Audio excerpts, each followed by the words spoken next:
Hey y'all, we're going to do another video on professional practices on the resume and CV.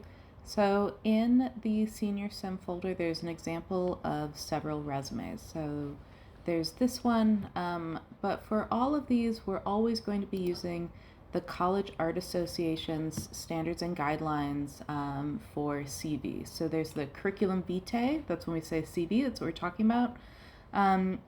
There's also a resume. When you're applying to exhibitions, mostly, that's where you're going to be using the CV.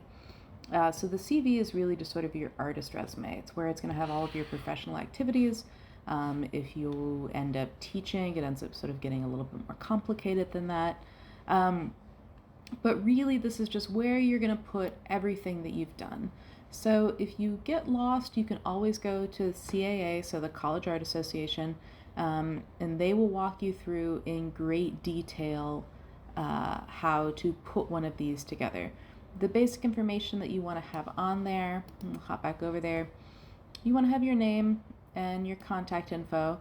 For some reason you're applying and your information gets lost, you want to have it right there. If you have a website, that's also another good place to put it as well. The other thing to really think about with your CV is how you're formatting it. You want this to be as sort of legible and readable as possible. You want to be able to look at it quickly and get an idea what you've done, relevant work experience that you've had, so on and so forth. So contact info, education, teaching experience if you have any, selected group exhibitions, grants and awards, and professional experience. So all of this probably makes sense. And again, if you don't have some of this, don't worry about it. The other thing is that this example doesn't have quite everything on there. So this will go through and really tell you where to have things on that College Art Association website. And it has a very particular format. The CAA wants you to lead with your awards and grants. So the formatting on the CV in the example isn't perfect, but you might need to change things depending on what you're applying to.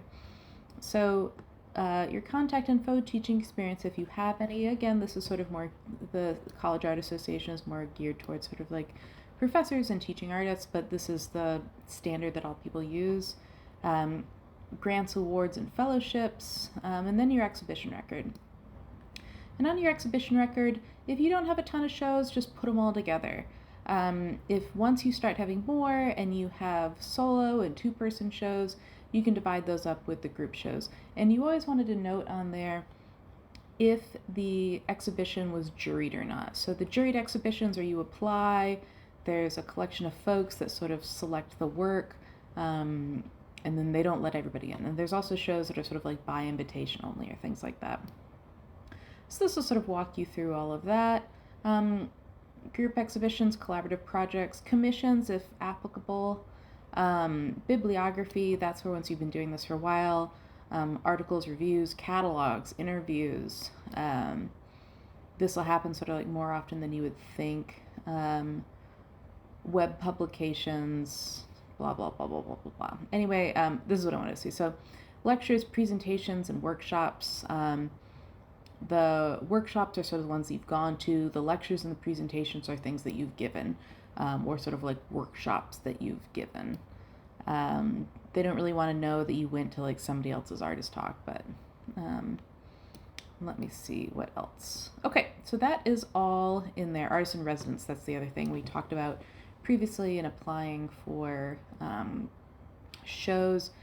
This technical abilities is the thing that I think is really handy, particularly when you're on the job market. So if you were a sculpture student and you were a studio monitor or sort of a technician, you put that there. If you're working with John Mark in the gallery, you can sort of put that there and those technical abilities as well. The other thing that I really want you to pay attention to when you're putting your CV together, in this professional experience, all of these things that you've done, when you don't have a huge CV yet, really take the time to explain what that is. So for this, the Weavin' and Winona assistant workshop coordinator, they explain what it is that they did. Because I would know, I don't know what the Weavin' and Winona workshop is, where And they're just like, oh, 90 basket weavers, that's a ton of people. Okay, they did a great amount of work. And then just all of this, really drill down into what it is that you've done. The other thing is remember that you probably have a lot more experience than you think that you do. Anytime you've helped faculty out in studio art, put that on there. Work with us, let us help you really leverage your sort of work study experience. And the other thing is if you're looking and thinking now, like, wow, I really haven't done anything, it's not too late. Start finding those opportunities. Go work. You don't have to work a lot for free. You can work a little bit for free, do a couple little like one-off things, and sort of build up your skill base and build out your CV. The other thing that's helpful is that when you're applying to art jobs, sort of like art specific jobs, they're going to expect something that's somewhere between a resume and a CV. They're going to want to see that you've done some of this professional experience stuff. They're going to see that you've had shows. You can go to the Career Development Center to have them help you with a resume, but make sure that you're always following this format with the CV. The CV being sort of particular to the art world.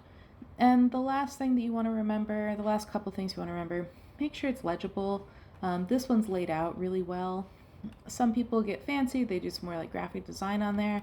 But the thing that you want to make sure is that you're able to drill down into all the information quickly, easily, cleanly, with a little bit of explanation there.